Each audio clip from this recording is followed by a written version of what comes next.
everyone. So today I'm going to be talking about the Revolutionary War, also known as the American Revolution, and I'm going to be going over a simple timeline that shows when major battles occurred and where things happened that had an influence also on the war. Now, the Revolutionary War started in 1775 and ended in 1783.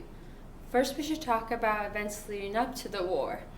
This includes the Stamp Act, which occurred March 22nd, 1765, the Boston Massacre, which occurred March 5th, 1770, and the Boston Tea Party, which occurred on December 16th, 1773. All these events led up to the Americans, or the settlers in America, wanting to separate themselves from Great Britain. The war begins on April 18th, 1775, with Paul Revere rides. So he rides into town. He says, "The British are coming. The British are coming." And this is when the war truly began, and when the people decided to declare war on Great Britain. Then moved to April 19th, just one day after Paul Revere rides, and that is the Battle of Lexington and Concord.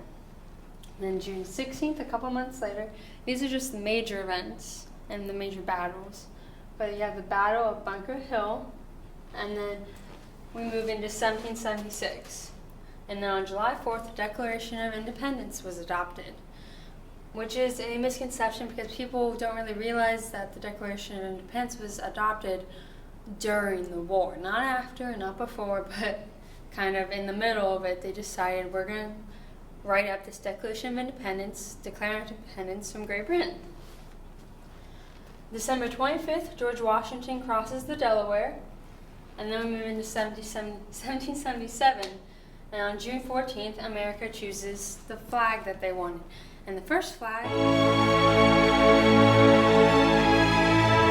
which was made by Betsy Ross, only had 13 stars and 13 stripes that were red and white. And then from September 19th to October 17th, almost a whole month, there's the Battle of Saratoga, and this is just the beginning. In the next clip, you'll see the second half of the Revolution. Okay, so we are going to continue on with our timeline of the Revolutionary War, also known as the American Revolution. And in our last clip, we left off with the Battle of Saratoga that occurs September 19th to October 17th, which is a little less than a month. And then we're going to move on from the winter of 1777 to the early winter, or January of 1778, at Valley Forge was where George Washington took troops, and they basically spent the entire winter training. It was like a training camp, basically. And then February 16th of 1778, our alliance with France formed, which is basically when France finally recognized America as an independent state or independent nation. And then we get to 1781. On March 2nd, the Articles of Confederation were established, and this defined the official government of the United States of America. And on October 19th, the Battle of Yorktown. This was the last major battle of the Revolutionary War. Basically, the British commander gave up Yorktown, and it basically ended the war, but not totally, because then finally we have on September 3rd, the Treaty of Paris was established, and this was officially the end of the war. No more battles or anything like that, and after 8 very long years, the war was over. Thank you.